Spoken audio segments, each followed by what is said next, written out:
ఓం శ్రీ సూర్యనారాయణాయ నమః. హలో అండి, అందరికీ నమస్తే.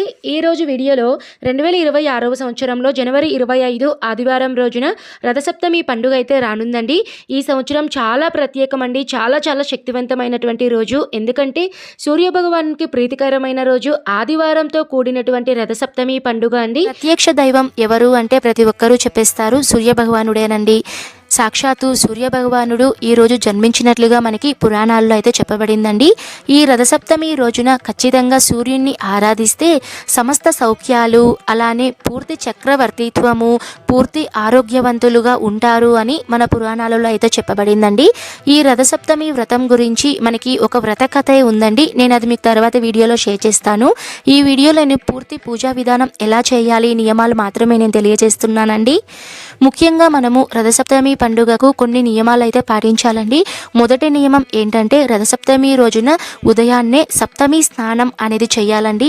రథసప్తమి స్నానం అంటే ఏంటో కాదండి, మనం 7 జిల్లేడు ఆకులను తెచ్చుకొని అలానే రేగిపండ్లు జిల్లేడు ఆకులు ఈ రెండింటిని మనము తల మీద భుజాల మీద పెట్టుకొని రథసప్తమి స్నానం అనేది చేయాలండి. తర్వాత మనము సూర్యునికి అర్ఘ్యం అనేది ఇవ్వాలండి. స్నానం అంతా అయిన తర్వాత దోసిట్లో నీళ్లను తీసుకొని మనము సూర్యుని చూస్తూ మనం ఆ నీళ్లను కిందకి వదిలేయాలండి. ఓం సూర్యనారాయణాయ నమః అర్ఘ్యం సమర్పయామి అని ప్రతి ఒక్కరూ నమస్కారం అనేది చేసుకోవాలండి. ఈ స్నానం చేసేటప్పుడు మనం తప్పకుండా కొన్ని మంత్రాలు అనేటివి పఠించాలండి. మంత్రాలు ఏవి తెలియని వాళ్ళు ఓం సూర్యనారాయణాయ నమః అని ఒక మంత్రం చెప్పుకున్నా చాలండి. తర్వాత నియమం ఏంటంటే స్వామివారికి ఎంతో ఇష్టమైనటువంటి గోధుమలతో దీపం అనేది చేయాలండి. తర్వాతి నియమం వచ్చేసి స్వామివారికి ఎంతో ఇష్టమైనటువంటి నైవేద్యం బెల్లంతో చేసినటువంటి పరమాన్నాన్ని మనము చిక్కుడు ఆకుల మీద స్వామివారికి నైవేద్యం అనేది సమర్పించాలండి. అలానే ఈ రోజున స్వామివారిని ఎక్కువగా చిక్కుడు రథం అనేది పెట్టి స్వామివారిని చిక్కుడు రథంలో ఆవహించి పూజలు అనేటివి చేస్తూ ఉంటారండి. అది కూడా ఎలా చేయాలో కూడా నేను ఇప్పుడు తెలియజేస్తాను. ముందు గోధుమలతో దీపం అనేది ఎలా చేయాలో నేను తెలియజేస్తానండి. ఎందుకంటే ప్రత్యేకంగా గోధుమలతోనే దీపం పెట్టాలి, బియ్యం మీద దీపం అనేది పెట్టకూడదా అంటే అలా ఏం లేదండి. సూర్య భగవానునికి గోధుమలు అంటే అత్యంత ప్రీతి కనుక ఈ రోజున గోధుమలతో దీపం అనేది పెడతారండి. ఇలా గోధుమలు అంటే సిరిధాన్యాలు కదా అండి. ఈ ధాన్యం మీద దీపం అనేది పెట్టడం వలన మన ఇంట్లో ఆహారాలకి అలానే సిరి సంపదలకు లోటు ఉండదు అనే ఒక నమ్మకంతో ఈ రోజున గోధుమలతో దీపం అనేది పెడతారండి.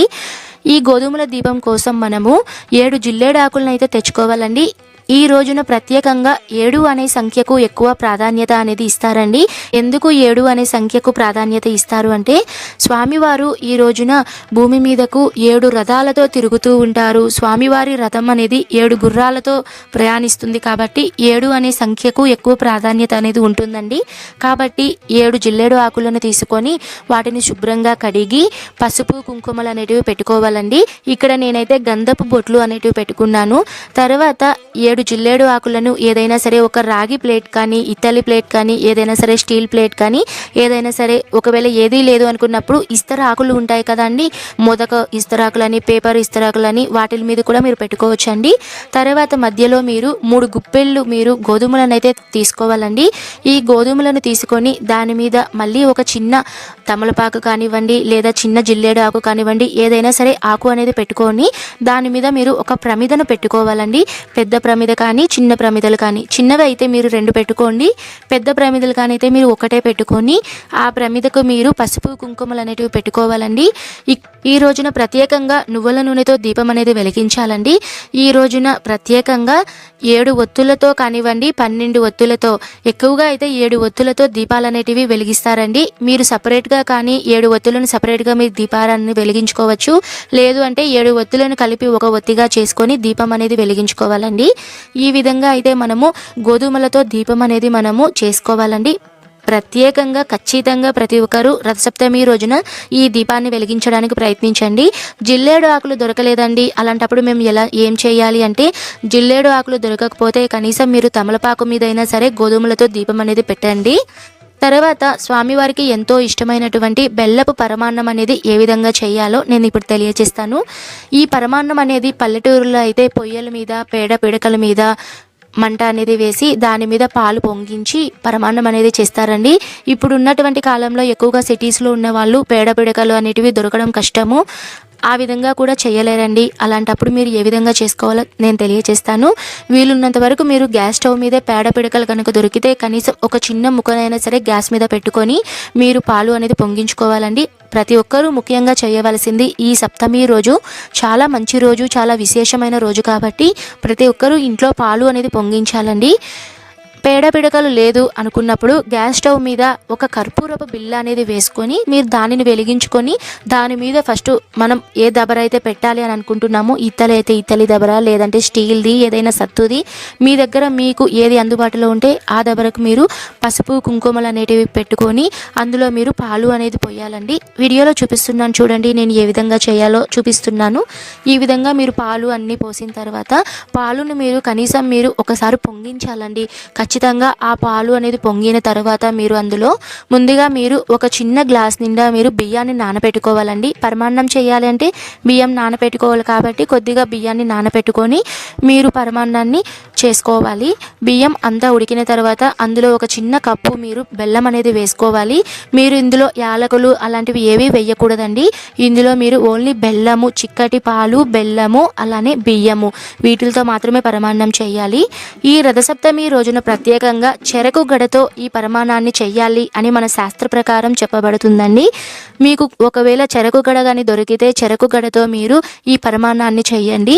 ఈ విధంగా పరమాన్నాన్ని మొత్తం మీరు చేసుకున్న తర్వాత చిక్కుడు ఆకులు, ఖచ్చితంగా చిక్కుడు ఆకుల మీద పెట్టాలి అని అయితే చెప్తారండి.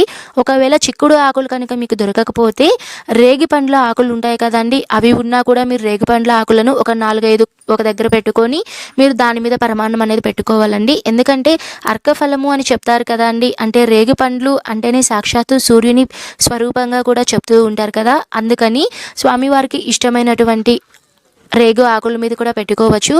ఏవి దొరకలేదండి అలాంటప్పుడు మీరు తమలపాకు మీదైనా సరే మీరు ఈ నైవేద్యాన్ని పెట్టుకోవాలండి. నేనైతే ఇక్కడ ఒక ప్లేటుని తీసుకొని అందులో 7 చిక్కుడు ఆకులను తీసుకొని దాని మీద నేను ఈ పరమాన్నాన్ని చెరకు గడ సహాయంతో నేను పెట్టుకున్నాను. అలానే 2 రేగి పండ్లను కూడా పెట్టుకోవాలండి ఖచ్చితంగా.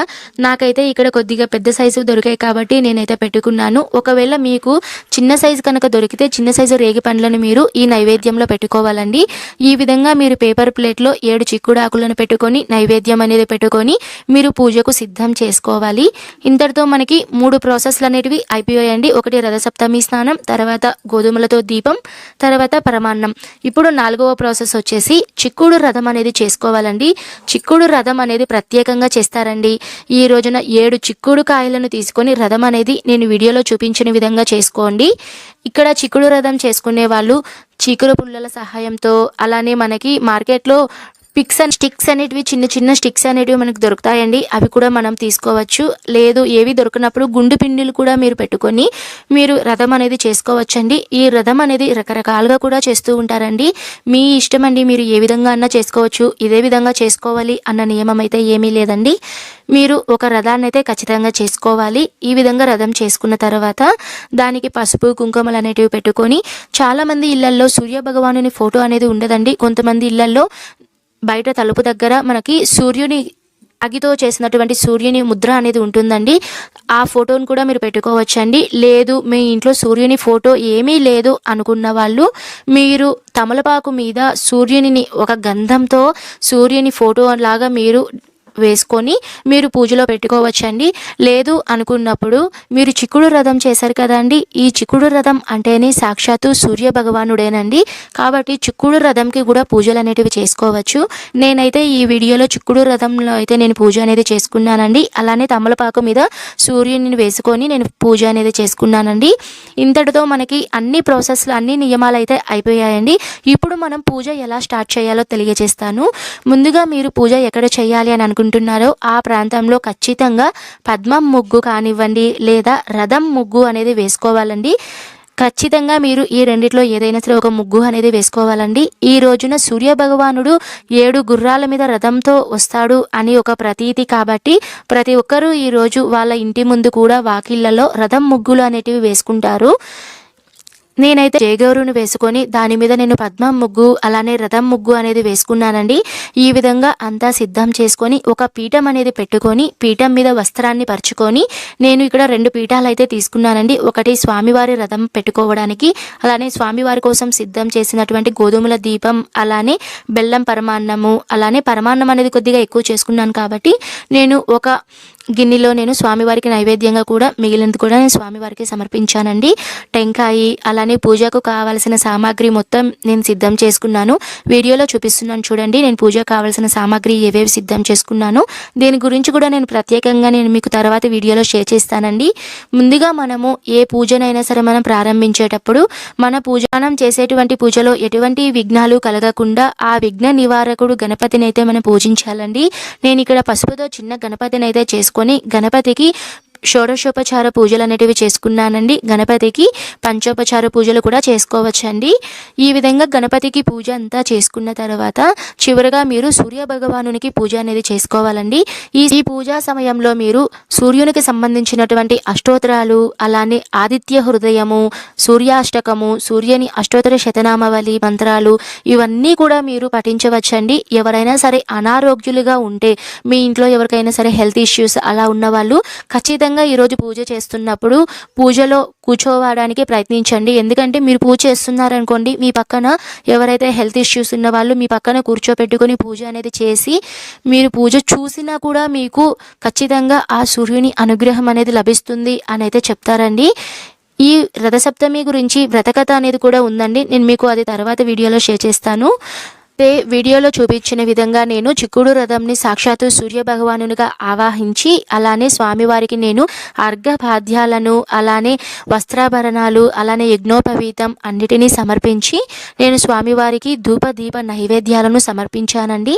చివరిగా నేను టెంకాయను సమర్పించుకున్నానండి. ఖచ్చితంగా మీరు ఇంత ఆర్భాటంగా చేయాలి, అంత ఆర్భాటంగా చేయాలి అనేం లేదండి. చాలా సింపుల్గానే తేలికైన విధానంలోనే మీరు ఈ పూజనైతే చేసుకోవచ్చండి. మీకు ఏ మంత్రాలు రావు అనుకున్నప్పుడు మీరు కనీసం స్వామివారికి ఇష్టమైనటువంటి బెల్లం పరమాన్నం కానీ లేదా గోధుమలతో దీపం కానీ చేసుకొని మీరు వాటినే మీరు సూర్య భగవాను స్వరూపంగా పూజలో పెట్టుకొని మీకు వచ్చినటువంటి సూర్య భగవాను మంత్రాలు అంటే సూర్యాష్టకం, ఆదిత్య హృదయం ఇప్పుడు మనకి ఎక్కువగా నెట్లో దొరుకుతున్నాయి. అలానే మనకి గూగుల్స్లో కూడా మంత్రాలు కావాలన్నా కూడా మనకు దొరుకుతాయండి. వాటిని మీరు చూస్తూ కూడా మీరు మంత్రాలు చదువుకోవచ్చు. అలానే నేను మీకు తర్వాత వీడియోలో సూర్యుని యొక్క అష్టోత్తర శతనామావళి కూడా మంత్రాలు నేను తెలియజేస్తానండి.